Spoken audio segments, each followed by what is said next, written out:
as a musician who plays a lot of traditional music, how do you get to put yourself into the music and make the music, put your own artistry into the music where you're not just rehashing songs that have been played, a lot and recorded a lot, but that has a real feel of yourself into it?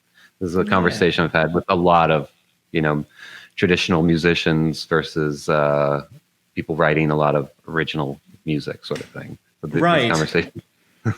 And it's a really interesting conversation to have because, this is old music in a way, in a lot of ways, but does that mean that it can't or shouldn't evolve or allow room for an individual musician's creativity to come into play?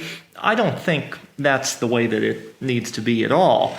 To me, old-time music is, and this might be a narrower view than some people have, this is just my current version of reality. Old-time music is fiddle-focused music, more for dancing than any other purpose, but not specifically for dancing. Also for other forms of socializing and for reflection. There's this whole body of really crooked old-time fiddle music, rhythmically and structurally quite irregular, that wouldn't work for dancing and often isn't even played at a very fast tempo. And to me, that's music for reflection on the part of the individual musician making it.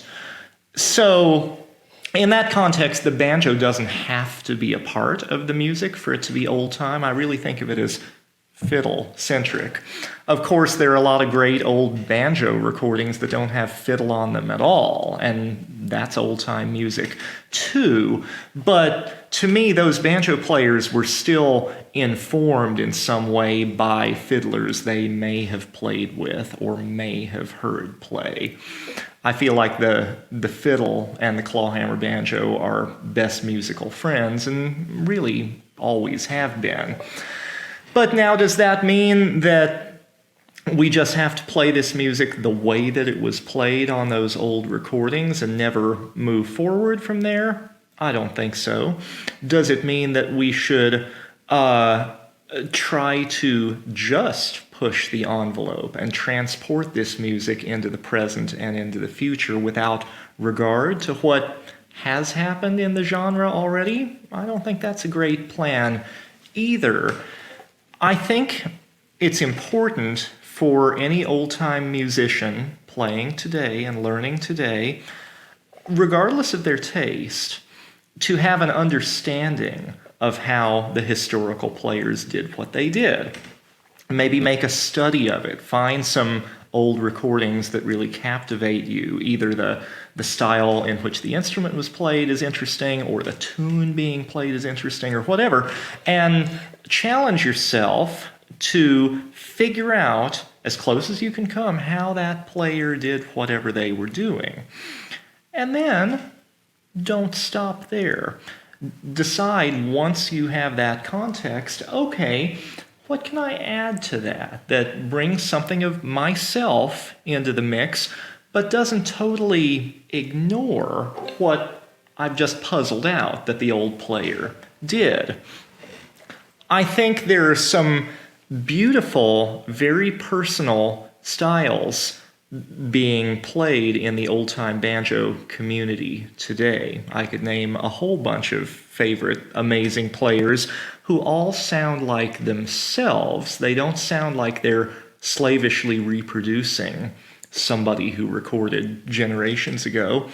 But I think part of what makes players like these special and what makes their personal styles successful is that understanding of the more traditional approaches. They haven't just leapt straight into defining their own style and sound. They've done so with this influence from the past.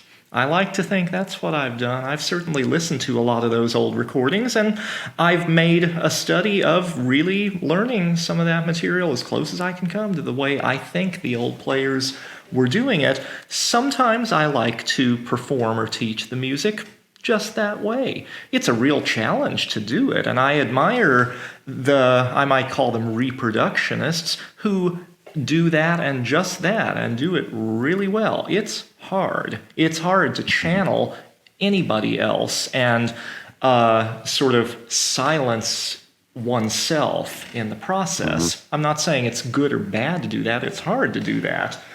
But I like for there to be room for oneself too.